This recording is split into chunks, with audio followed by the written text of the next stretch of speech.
10 truck অস্ত্রের মামলায় আমার বাংলাদেশের কত মানুষের কত জেল জুলুম হইল। কি জন্য 10 ট্রাক অস্ত্র?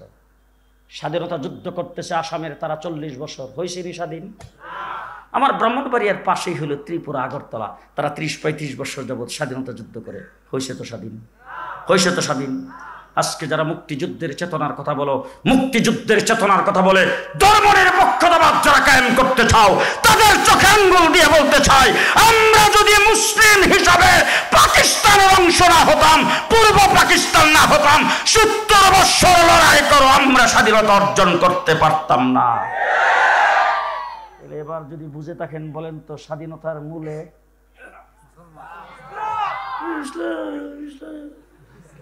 স্বাধীনতার মূলে স্বাধীনতার মূলে ইসলাম। আজকেও কিছুক্ষণ আগে প্রধান উপদেষ্টা এবং উপদেষ্টা মণ্ডলীর সামনে যেই কথাটা বলে আসছি, জুলাই আগস্টের আন্দোলন হয়েছে, রংপুরে গেলাম, আবু সাইদের কবর জিয়ারত করলাম, একটা ছেলে চোখের পানি গাল বাইবে ঝরতেছে, আমাকে এসে জড়াইয়া ধরে মোবাইলটা আমার সামনে ধরে তুলেন, বল হুজুর চিনেন কিনা?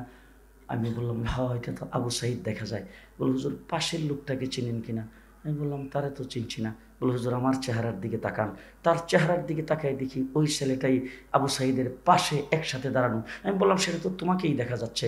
হু হু করে কান্না শুরু করে দিয়েছেন, আমাকে জড়াইয়া ধরছেন। জিজ্ঞেস করলাম আচ্ছা সে যখন ইন্তেকাল করে তার অবস্থাটা কী ছিল একটু বলো তো দেখি। বলে হুজুর গুলি খাওয়ার পরে যখন সে মাটিতে লুটায় পড়েছেন তখন আল্লাহু আকবার আল্লাহু আকবার বলে স্লোগান দিতেছিলেন। আরে আমার বাংলাদেশের ঢাকা শহরে, রাজশাহীতে, চট্টগ্রামে যারা আন্দোলন করেছেন জুলাই আগস্টের আন্দোলনে, মসজিদে আযান হওয়ার সাথে সাথে রাজপথে জামাতের সাথে নামাজ আদায় করেছে। ঠিক না বেঠিক? ঠিক না বেঠিক? 15 বৎসরের ভিতরে শাপলা চত্বরে নির্যাতিত আমরা হয়েছি নবীর ইজ্জত রক্ষা করার জন্য। আলেম উলামা ইকরাম জেল জুলুম খাটছে নবীর ইজ্জত রক্ষা করার জন্য।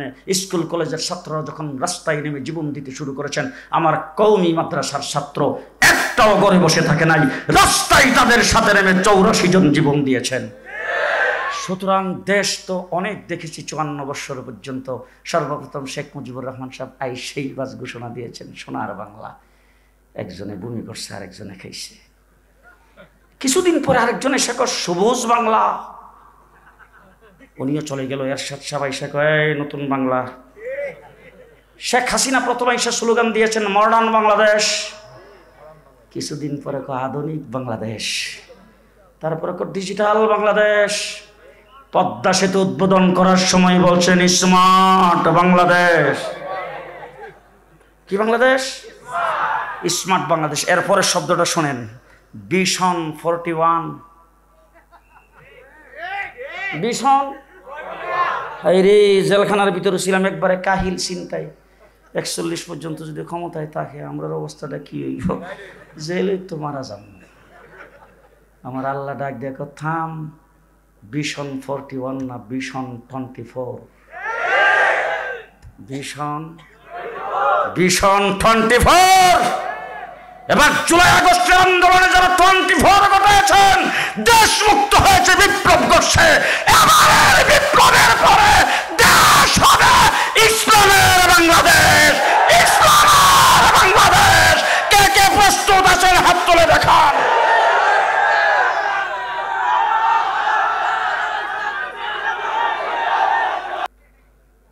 আমাদের দেশে একটা প্রবাদ আছে, শিক্ষা জাতির মেরুদণ্ড। টকশোতে 3য় মাত্রাতে এখন অনেকের মুখ থেকে শুনি শিক্ষা জাতির প্রাণ।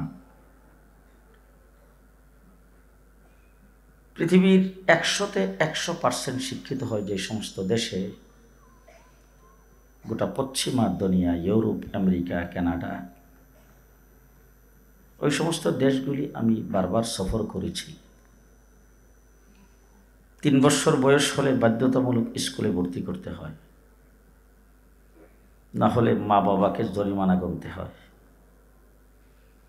প্রত্যেক দিন তাকে স্কুলে নিয়ে যাইতে হবে টাইম মতো, আবার নিয়ে আসতে হবে। শিক্ষার যাবতীয় উপায় উপকরণ সব 100% ফ্রি। পৃথিবী বিখ্যাত ইউনিভার্সিটি অক্সফোর্ড বিশ্ববিদ্যালয় থেকে শুরু করে আমার বাংলাদেশের কেজি কিন্ডারগার্টেন পর্যন্ত সকল শিক্ষা প্রতিষ্ঠান পার্ট টাইম। আমি আপনাদের সামনে কথা বলতেছি, আপনারা জিন্দা আছেন তো সবাই? আমি তো কবরস্থানে কথা বলতেছি না। আপনারা জিন্দা আছেন যেটা আমার মধ্যে মধ্যে একটু জানাইন। সমস্ত শিক্ষা প্রতিষ্ঠান পার্ট টাইম, ক্লাস টাইমে শুরু, ক্লাস টাইম শেষ, বিদায়। এরপরে সে কি টেলিভিশনের সামনে রইল, ফেসবুক দেখলো, না মোবাইল নিয়ে বসে রইল, না কাউকে নিয়ে পার্কে ঘুরতে গেল, না হোটেলে গেল, এইগুলির কোনো চিন্তা ভাবনা নাই। একমাত্র শুধুমাত্র কেবলমাত্র শুধু বাংলাদেশে নয়, গোটা পৃথিবী আসমানের নিচে জমিনের উপরে একটাই শিক্ষা প্রতিষ্ঠান, কওমি এবং দেওবন্দি মাদ্রাসা। 24 ঘন্টা উস্তাদ ছাত্রদের পেছনে মেহনত করে, রাত্রেও ছুটি নাই। হ্যাঁ, আমাদের দেশের উন্নত শিক্ষা ব্যবস্থা যেগুলি, কেজি, কিন্ডারগার্টেন, এগুলিতে তো বোধ হয় তাহাজ্জুদের সময় ক্লাস হয়, এশার পরে। যে আসেন আমার মাদ্রাসায় এসে দেখবেন এশার নামাজের পরেও ক্লাস হচ্ছে, ফজরের পরেও ক্লাস হচ্ছে, তাহাজ্জুদের সময়ও ক্লাস হচ্ছে। আমি এক মাদ্রাসায় গেলাম সিলেটে, রাত্রেবেলা প্রায় 10টা, 10:30টার দিকে। মাদ্রাসার মাঠে যায় গাড়ি থামাইছি, দেখি ভিতরে লাইট বন্ধ, দরজা খোলা। তো 2 সারিতে ছাত্র শুয়ে গেছেন, মধ্যখানে মাথা, দুই দিকে পাও। মাথার কাছে দিয়া একজন শিক্ষক আস্তে আস্তে বেত নিয়ে হাঁটাচলা করতেছে। আমি শিক্ষককে ডাক দিলাম, ইশারা দিলাম, সে বের হয়ে আসলো, দৌড়ে এসে আমার সঙ্গে মুসাফা করলো। আমি জিজ্ঞেস করলাম, এটা কোন বিভাগ? বলে হুজুর হেফজখানা। তো ছাত্র এখন কি করতেছে? বলে হুজুর ছাত্রদেরকে ঘুম পাড়াই দিছে। তো ঘুম পাড়াই দিচ্ছেন, আপনি এখানে কি করেন? বলে হুজুর যতক্ষণ না ঘুমাই সুন্নত তরিকায় ডান করে শোয়াইছি, যতক্ষণ এরা না ঘুমাবে ততক্ষণ আমি যদি এখানে না থাকি একজন আরেকজনের সঙ্গে গল্প শুরু করে দিবে। বের করেন আরেকটা শিক্ষা প্রতিষ্ঠান বাংলাদেশে আছে? এক মাদ্রাসায় গেলাম সকাল 9টা, 9:30টার দিকে। যাই সেরে গাড়ির থেকে নামছি, মাদ্রাসার মাঠের পাশেই সুন্দর গাটলা, পুষ্করী, এক জাক ছোট ছোট ছেলেপেলারা গোসল করার জন্য নামছে। দেখি 2 জন শিক্ষক গাটলার উপরে বেত নিয়ে খাড়া। জিজ্ঞেস করলাম, বাবা আপনারা? বলে হুজুর আমরা মক্তবের শিক্ষক। আপনারা এখানে কি করেন? বলে ছাত্রদেরকে গোসল করাইতে নামাইছি, এখন আমরা যদি এখানে না থাকি একজন আরেকজনকে পানি ছিটা দিবে, একটা ধাক্কা দিবে, একটা শোভা দিবে, কত কিছু করবে। যতক্ষণ তাদের গোসল করা লাগে ততক্ষণ আমরা এখানে আসি। বের করেন। আছে? আছে? এক কথাই বলতে হয়, কওমি মাদ্রাসা মানুষ গড়ার কারখানা। কওমি আলেম ওলামা একরাম, শিক্ষকেরা যারা মাদ্রাসায় পড়া, তারা মানুষ গড়ার কারিগর। আপনি যদি আপনার বাচ্চাটাকে স্কুল বা কেজিতে, কিন্ডারগার্টেন কোথাও পড়াইতে চান, ছোট বাচ্চাকে ভর্তি করেছেন। আমি ঢাকা শহরে দেখি এখন সকালবেলা উঠিয়া মার কোলে বাচ্চা ঘুমাই গেছে, স্কুলে নিয়ে যাইতেছে। এরকম ছোট বাচ্চা স্কুলে ভর্তি হয়েছে, তাকে যদি বাড়তি কিছু শিখাইতে চান, যে স্কুলে সে ভর্তি হয়েছে সেই স্কুলের কোন একজন মাস্টারকে যদি যায় আপনি বলেন, মাস্টার সাহেব একটু বিকালবেলা সন্ধ্যার পরে আধা ঘন্টার সময় যদি আমাকে একটু দিতেন, আমার বাচ্চাটা আপনার কাছে আসবে, অথবা আপনি আমার বাসায় যাইয়া 1 কাপ চাও খাইলেন, আর আমার বাচ্চাটাকে আধা ঘন্টা একটু পড়াইবেন, একটু বাড়তি কিছু শিখাইতে চাই। ABCD, ক খ, সরে অ সরায়া 1 2 3 এইসব শিক্ষা দেওয়ার জন্য যদি আধা ঘন্টার জন্য কোনো একজন শিক্ষককে দায়িত্ব দেন, প্রাইভেট টিউশন ফি লাগবে না তো? আপনারা ঘুমাই গেছেন জি? লাগবে না প্রাইভেট টিউশন ফি? 24 ঘন্টা রাত্র দিন আমার কওমি মাদ্রাসার উস্তাদ ছাত্রদের পেছনে মেহনত করতেছে, 1 টাকা প্রাইভেট টিউশন ফি নেই। আছে? আছে? নাই। 3 নম্বর কথা জিজ্ঞেস করতে চাই, আমার কওমি মাদ্রাসায় কত বছর বয়স হইলে রিটায়ার্ড করে?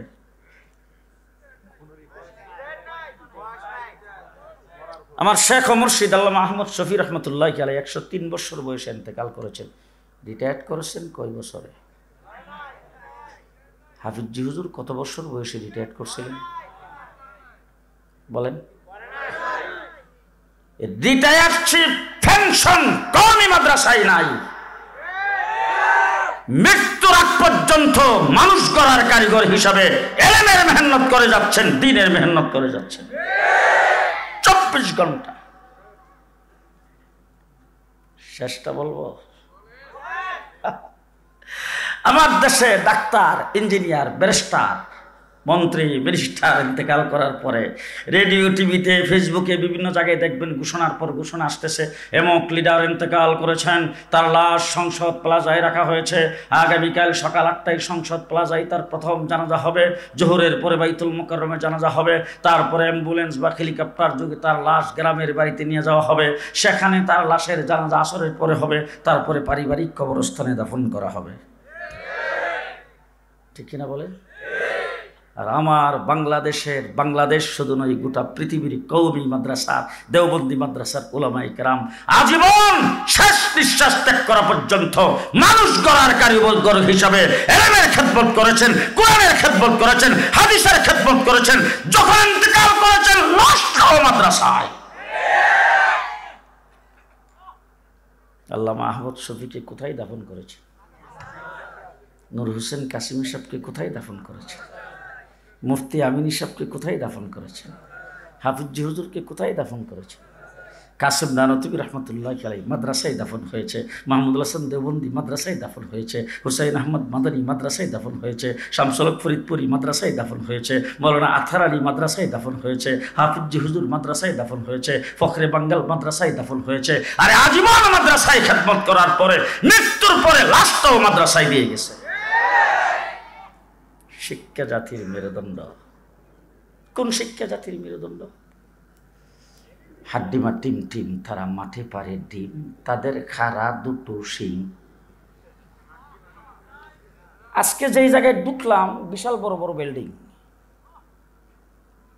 যখন এখানে জিয়াউর রহমান সাহেব যখন এই এয়ারপোর্ট বানায়, ঢাকা শহর থেকে এয়ারপোর্ট অনেক দূর, এই রাস্তা দিয়ে যখন আসতাম, বিশেষ করে টঙ্গী ইস্তেমা থেকে যাইতাম, পূর্ব দিকে তাকাইলে ইয়া আল্লাহ, বিল আর পানি আর ক্ষেত।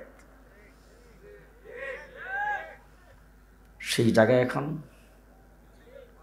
খুব দামি হয়ে গেছে না? তো ওই জায়গার ভিতরে বিভিন্ন রকম পাখি পাওয়া যাইতো। আচ্ছা বলেন তো দেখি, যেটার শিং গোড়ে এটা কোনোদিন ডিম পারে?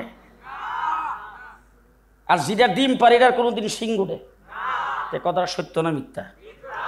মিথ্যা শিক্ষা জাতির মেরুদণ্ড। হ্যাঁ, আমার বাংলাদেশের শিক্ষা সিলেবাসে বালক থেকে মানুষ তৈরি সেটা পর্যন্ত লাগানো হয়েছে। শরীফ থেকে শরীফার গল্প পড়ানো হয়েছে। মুসলিম ছেলে মেয়েদেরকে রামায়ণের কিচ্ছা দিয়ে বইয়ের মধ্যে ভরপুর করে দেওয়া হয়েছে। ঠিক কিনা বলেন? যেই শিক্ষায় শিক্ষিত হয়ে বিচারপতি হওয়ার পরে বর্ডারের কাছে ধরা পড়ছে ব্যাগের ভিতরে 70 লাখ, এই শিক্ষা জাতির মেরুদণ্ড। হ্যাঁ, উচ্চ শিক্ষিত বেশ অনেকবারের মন্ত্রী, নাম কম না, গ্রেফতার করতে যায় বাসা তল্লাশি করার পরে লিফটের গর্তের ভিতরে 400 কোটি। এই শিক্ষা জাতির মেরুদণ্ড। ফিউন 400 কোটি টাকার মালিক। তোমার ফিউন 400 কোটি টাকার মালিক হলে তুমি কয়শো কোটি টাকার মালিক? যেই শিক্ষায় শিক্ষিত হয়ে চুরি শিখায়, দেশের সম্পদকে নিজের সম্পদ মনে করে বিদেশে চালান করে, বেগম পাড়ায় বাড়ি করে, এই শিক্ষা জাতির মেরুদণ্ড হতে পারে না। আজকে চ্যালেঞ্জ করে আপনাদের সামনে বলে যাচ্ছি, অল বাংলাদেশের 56,000 বর্গ মাইলের ভিতরে একটা মাদ্রাসায় পড়ুয়া, একজন ইমাম, একটা মসজিদের মুয়াজ্জিন, একটা মাদ্রাসার শিক্ষক কাউকে বের করেন, বেগম পাড়ায় বাড়ি করছে, 5 টাকা বাংলাদেশ থেকে চালান করছে। পাইছেন কোথাও? ও আমার ভাইরে, আজকে যদি বড় বড় ইংরেজি শিক্ষিত, বড় বড় শিক্ষিত সমাজ কাউকে যদি জিজ্ঞেস করেন, আচ্ছা এত বড় শিক্ষিত আপনি যে পিএইচডি করেছেন, আপনি যে বিসিএস ক্যাডার, আপনি বুদ্ধিজীবী, আচ্ছা বলেন তো আপনার শিক্ষাটা শুরু হয়েছে কোত্থেকে? আপনার শিক্ষার গোড়া কোথায়? অনেকক্ষণ চিন্তা ভাবনা করে একজন বলবে যে বাংলা একাডেমির থেকে শুরু, আরেকজন পাশে থেকে না না না না, দেশ স্বাধীনের পরে শিক্ষা মন্ত্রণালয় কায়েম করে সেই মন্ত্রণালয়ের মাধ্যমে দেশের শিক্ষা সিলেবাস শুরু করেছেন। আরেকজন বলবে না, ঢাকা বিশ্ববিদ্যালয়ের থেকে শুরু, বিশ্বের চেয়ে বেশি কেউ বলতে পারে ব্রিটিশ আমাদের দেশ শাসন করেছে, ব্রিটিশ যে শিক্ষা ব্যবস্থা দিয়ে গেছে আমরা সেটাই পড়ি। জিজ্ঞান্ত মুফতি মিজানুর রহমান সাইদ সাহেবকে অথবা আলেম উলামা কিরামকে, হুজুর আপনারা যে এত বড় শিক্ষিত, আপনি যে মুহাদ্দিস, আপনি যে মুফতি, আপনার শিক্ষা কোথা থেকে শুরু হয়েছে? আমি তো বুক টান করে বলবো আমার শিক্ষা হেরা গুহার থেকে শুরু হয়েছে। মুহাম্মদুর রাসূলুল্লাহ সাল্লাল্লাহু আলাইহি ওয়াসাল্লাম 40 বছর বয়সে হেরা গুহায় যেয়ে বসেছেন, ওখান থেকে শিক্ষা শুরু। জিবরাইল আমিন এসে বলছেন ইকরা, পড়ুন পড়ুন। রাসূল বলছেন মা নবী কারি কিনা আমি পড়া জানি না। জিবরাইল আমিন হুজুরকে চাপ দিয়ে ধরছেন, ধরে ছেড়ে দিয়ে বলছেন ইকরা, পড়ুন। তার কারণ হলো আপনি বিশ্বজগতের শিক্ষক, আপনি যেই শিক্ষায় শিক্ষিত করবেন, আপনি যে শিক্ষা মানুষকে দিবেন, এই শিক্ষাই হবে জাতির মেরুদণ্ডের শিক্ষা। সুতরাং আপনি বিশ্বজগতের শিক্ষক, পড়তে হবে আপনাকে। আজকে আমার দেশে প্রত্যেক বৎসরে বৎসরে বিভিন্ন রকম সিলেবাস তৈরি করে। শরীফ থেকে শরীফের গল্প, বানর থেকে মানুষ তৈরি, নানান কিছু। সবচাইতে বেশি গত 15 বৎসর সবচাইতে বেশি আঘাত যেটার উপর করা হয়েছে এটা হলো ইসলামী শিক্ষার উপরে। আমার বাংলাদেশের স্কুল কলেজ ইউনিভার্সিটিতে ধর্মীয় শিক্ষা দেওয়ার কোনো মাস্টার রাখা হয় নাই। পরীক্ষার সিলেবাস থেকে ধর্মীয় শিক্ষাকে বাতিল করা হয়েছে। দেশটাকে নাস্তিকতাবাদীতে পরিণত করার জন্য গভীর ষড়যন্ত্র শুরু হয়েছিল। সবচাইতে বেশি নির্যাতিত আমরা হয়েছি। জি, কোন মসজিদের ইমামের মেহরাব নিরাপদ ছিল না, কোন মসজিদের খতিবের মিম্বর নিরাপদ ছিল না, কোন ওয়াজ মাহফিলের স্টেজ নিরাপদ ছিল না। আজকে বিএনপি নির্যাতিত হয়েছে, জামাত নির্যাতিত হয়েছে, বিরোধী দলগুলো নির্যাতিত হয়েছে। আপনাদের নির্যাতন আপনারা হয়েছেন, আমরা এতে দুঃখিত, আমরা আপনাদের সহানুভূতি পেশ করি। নির্যাতিত হয়েছেন আপনাদের, অনেককে ফাঁসির কাস্টে ঝুলানো হয়েছে, অনেককে গুম করা হয়েছে, অনেককে ক্রস ফায়ার দেওয়া হয়েছে, আপনাদের বিরুদ্ধে হাজার হাজার মামলা করা হয়েছে। আপনারা বাড়ি ঘরে ঘুমাইতে পারেন নাই, বৎসরের পর জেলখানার মধ্যে আপনারা ছিলেন, অস্বীকার করি না। কিন্তু আপনাদের 15 বৎসরের নির্যাতন একত্রিত করলে আমার শাপলা চত্বরের এক রাত্রির নির্যাতনের সমান হবে। আমার বন্ধুগণ, ইসলামকে এই দেশ থেকে উৎখাত করার জন্য যারাই চেষ্টা করেছে তারাই থাকতে পারে নাই। পৃথিবীর ইতিহাস মুসা আলাইহিস সালামের বিরোধিতা করেছে ফেরাউন, আছে? হ্যাঁ, আল্লাহ পাক কোরআনে বলছেন ওয়া গারাকনা আলা ফিরআউন, ফেরাউনের আহলে আয়াল সহ তার দলবল সহ সবাইকে আল্লাহ পাক পানিতে চুবাই মারছে। আর এই ফেরাউন জীবন সদল বলে ধ্বংস হয়েছে। আজকে আমার দেশের প্রধানমন্ত্রী হাসিনা সদল বলে পদত্যাগ করে বিদায় হয়েছে। প্রথম তো দেখেছি অনেক, এমন প্রথম দেখি নাই। 340টার এমপি একটাও নাই, একটা মন্ত্রীও নাই। শুধু কি তাই, কোন মসজিদের ইমাম তাদেরকে চাটুকারিতা করছে, সমর্থন করছে, হিডাও নাই। কোন মসজিদের খতিব যদি তাদের চাটুকারী ভূমিকা পালন করছে, হিডাও নাই। কোন মাদ্রাসার শিক্ষক, মাদ্রাসার মুহতামেম যদি তাদের তলবি বাহকের ভূমিকা পালন করছেন, হিডাও নাই। সব শেষ, সব শেষ। সময় কম, শেষ কথা আপনাদের সামনে যেটা বলতে চাই, দেশটা মুসলমানের দেশ। দেশটা কার দেশ? হ্যাঁ, আপনার যদি 5টা ছেলে থাকে, একটা ছেলে মাদ্রাসায় পড়ে, মাদ্রাসায় যে ছেলেটা পড়ে ছেলেটারে কিন্তু মাদ্রাসায় সর্বপ্রথমই মাদ্রাসায় তাকে উজু শিক্ষা দেওয়া হয়, গোসল শিক্ষা দেওয়া হয়, পাকনা পাকা শিক্ষা দেওয়া হয়, ঠিক না বেঠিক? মুহাম্মদুর রাসূলুল্লাহ সাল্লাল্লাহু আলাইহি ওয়াসাল্লামকে আল্লাহ তাবারক ওয়া তাআলা যে দায়িত্ব দিয়ে পৃথিবীতে প্রেরণ করেছেন, যেইভাবে যেই সিরিয়ালে আল্লাহ পাক দায়িত্ব দিয়েছেন, ঠিক সেই সিরিয়ালে সেইভাবে কওমি মাদ্রাসায় আমরা ছাত্রদেরকে পড়াই। কোনো প্রকার বেশকম নাই, কোনো প্রকার বেশকম নাই। আছে বেশকম? নবীর দায়িত্ব, সর্বপ্রথম দায়িত্ব ইয়াতলু আলাইহিম আয়াতি, আল্লাহ পাকের আয়াতের তেলাওয়াত। আমার কওমি মাদ্রাসায় সর্বপ্রথম নাজারা কমপ্লিট করা হয় সহি শুদ্ধ কোরআনের তেলাওয়াত। 2 নম্বরে ওয়ায়ুযাক্কিহিম, পাক ও পবিত্রতা, আত্মশুদ্ধি।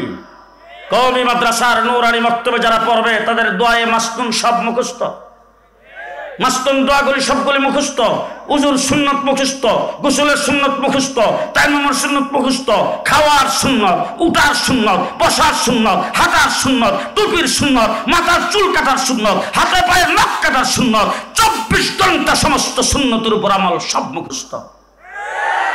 মাদ্রাসায় একদিক থেকে পড়তেছে, আরেক দিক থেকে আমল সেখানে শিক্ষা দিয়ে আত্মশুদ্ধি তার হইতেছে। আমার সঙ্গে কয়েকজন মৌলানা সাহেব দেখা করতে আসছেন, এসে আমার সামনে বসছে, বসেই বলতেছে, হুজুরে কিছুদিন আগে আমরা সরকারি ইমাম প্রশিক্ষণে গেছিলাম ধর্ম মন্ত্রণালয়ের থ্রুতে ইসলামিক ফাউন্ডেশনে। তো আমি বললাম মাশাআল্লাহ, খুব ভালো করছেন। ওনার আবার অন্য আরেক মাদ্রাসার ছাত্র, নাম কমো না। তো আমি বললাম যে গেলেন যে আপনারা কি ওখান থেকে কি পাইলেন, আপনাদের কি দিল?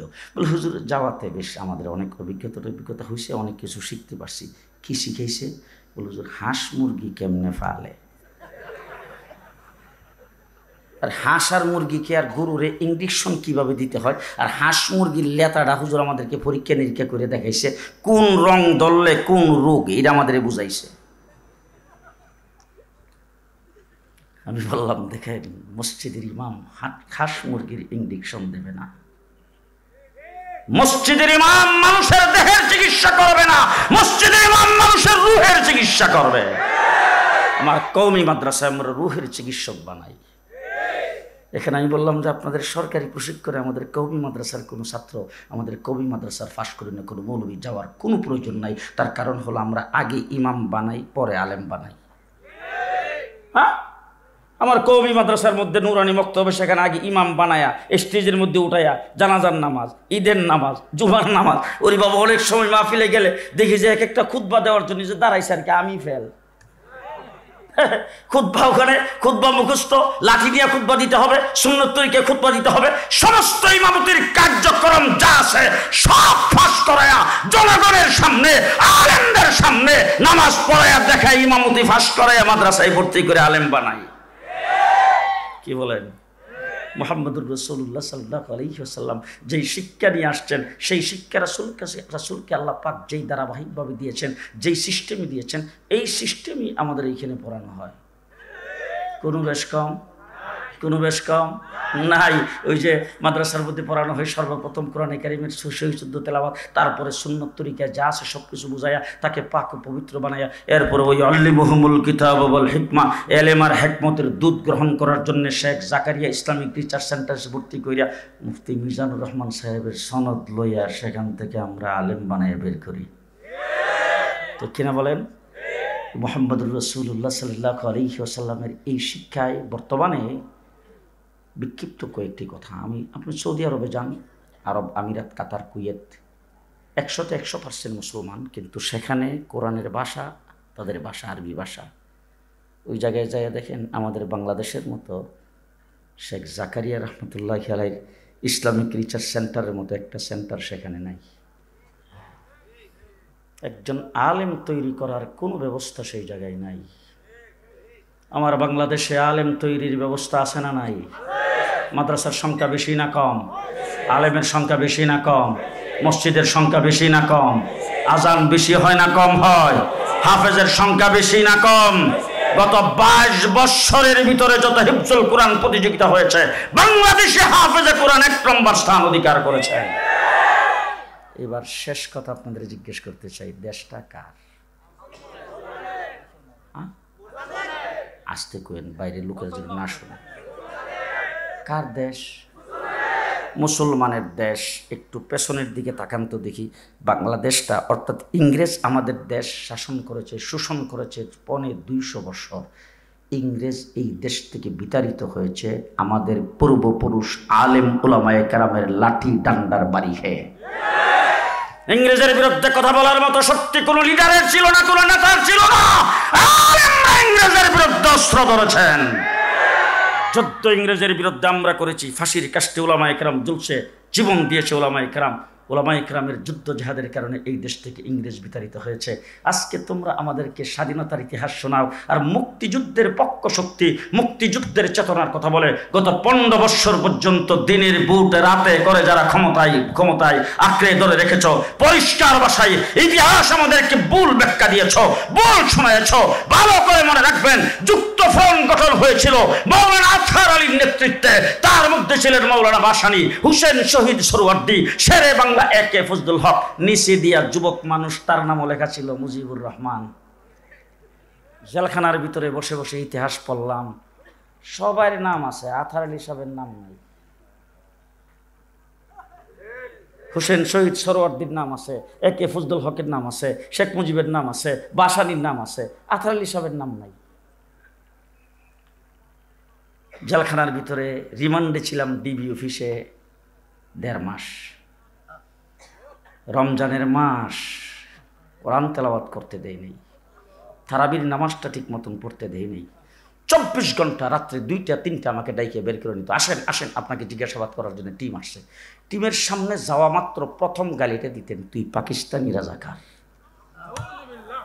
তোর হাফিজ হুজুর পাকিস্তানি রাজাকার, তোর আতর আলী পাকিস্তানি রাজাকার, তোর শামসুল হক ফরিদপুরি পাকিস্তানি রাজাকার, তোর মহিউদ্দিন খান পাকিস্তানি রাজাকার, তোর মুফতি আমিনী পাকিস্তানি রাজাকার। এক একজনের নাম ধরে ধরে গালিগালাজ শুরু করছেন, আমাদেরকে পাকিস্তানি রাজাকার বলছেন। আরে আমরা তো পাকিস্তানি রাজাকার হবে কেন? পাকিস্তান তো আমরা যাই নাই, পাকিস্তানের সাথে তো আমাদের আলাদা কোনো সম্পর্ক নাই। পাকিস্তানের কোনো কিছু বাস্তবায়ন করার জন্য আমরা তো বাংলাদেশে কোনো প্রকার স্লোগান দেই নাই। তোমরা যারা স্বাধীনতার চেতনা, মুক্তিযুদ্ধের চেতনার বলে দেশকে 15 বছর শোষণ করেছ, আজকে প্রমাণ হয়েছে তোমরা সবাই ইন্ডিয়ান রাজাকার, ইন্ডিয়ান রাজাকার।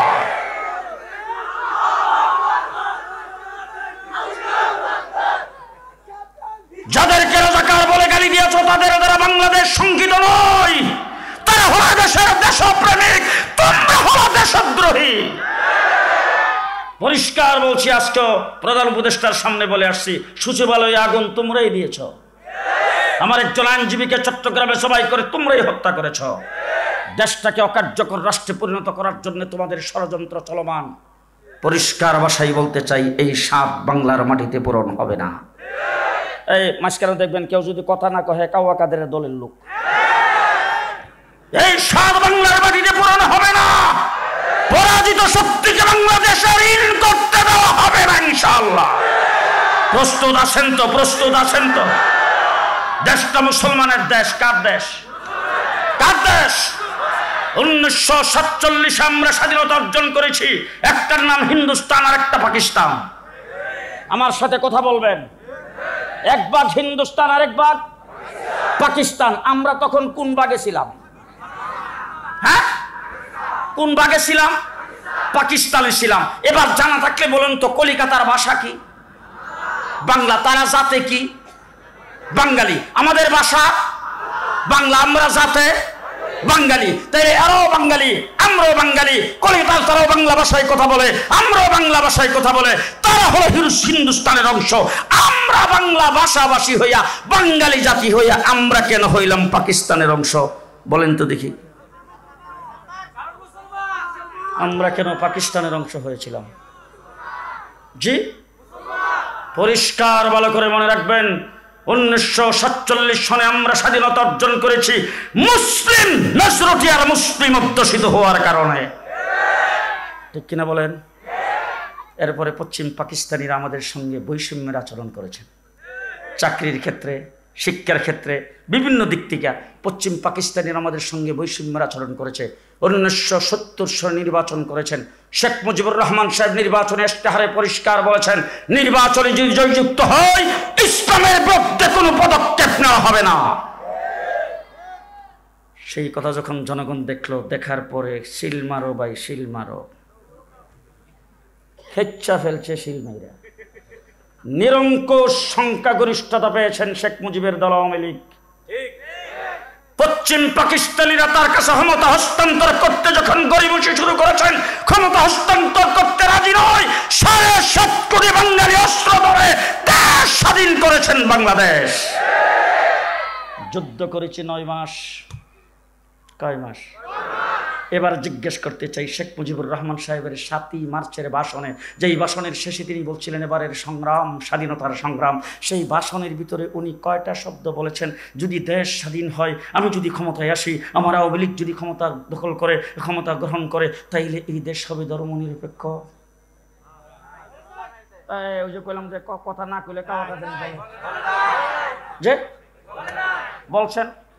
জিয়াউর রহমান সাহেব স্বাধীনতা ঘোষণা দিয়েছেন, তিনি কি সেই কথা কালুরঘাট মানে বেতার কেন্দ্র থেকে তিনি এই কথা বলছিলেন, দেশ স্বাধীন হবে, আমি স্বাধীনতার ঘোষণা করলাম, স্বাধীনতা যুদ্ধ আজকের থেকে শুরু হয়েছে, যুদ্ধ করে যদি দেশ স্বাধীন হয়, দেশ হবে ধর্মনিরপেক্ষ। যারা দাঁড়ায় দিছে কথা কয় না, বলছেন সারা বাংলাদেশে যারা মুক্তিযুদ্ধ যারা করেছেন, মুক্তিযুদ্ধকারীকেও বলছেন স্বাধীন সার্বভৌম বাংলাদেশ হবে, ধর্ম নিরপেক্ষ বলছেন। ইলেকশন করেছেন, হবে না। কেউ বলেন শেখ মুজিবুর রহমান সাহেবকে অ্যারেস্ট করে নিয়ে গেছেন পাকিস্তানিরা, কেউ বলেন তিনি আত্মসমর্পণ করছেন। আমি সেই বিতর্কে যাইতে চাই না। উনি পাকিস্তানে আটকা ছিলেন, সেখান থেকে যখন দেশ স্বাধীনের পরে যখন আসছেন, উনি কি ডাইরেক্ট বাংলাদেশে আইছেন? গেছেন কই? লন্ডন। সেখানে যাই একটা প্রেসক্রিপশন নিছেন, ওখান থেকে তিনি আসছেন দিল্লি। ওই জায়গায় এসে আরেকটা প্রেসক্রিপশন গ্রহণ করেছেন। বাংলাদেশে এসে ৭২-এর সংবিধান প্রণয়ন করেছেন ধর্মনিরপেক্ষ। পরিষ্কার ভাষায় বলতে চাই, ধর্মনিরপেক্ষ হওয়ার জন্য দেশ স্বাধীন করে নাই। শেষ কথা আপনাদের সামনে বলবো, কাশ্মীর কি কিসের আন্দোলন করে? স্বাধীনতা যুদ্ধ করতেছে কয় বছর? ৭০ বছর। কয় বছর হয়েছে তো স্বাধীন? আমার পাশে আসাম ৪০ বছর স্বাধীনতা যুদ্ধ করে। শেষ কথা আমি আপনাদের সামনে বলতে চাই, ইসলামের বাংলাদেশ করার জন্য যদি আবার শাপলা চত্বরে যাইতে হয়, প্রস্তুত আছেন? এবারের সংগ্রাম ইসলাম প্রতিষ্ঠার সংগ্রাম। নাসরুম মিনাল্লাহ, ফাতহুন করিব, ওয়া বাশশিরিল মুমিনিন। আসসালামু আলাইকুম ওয়া রাহমাতুল্লাহি ওয়া বারাকাতুহু।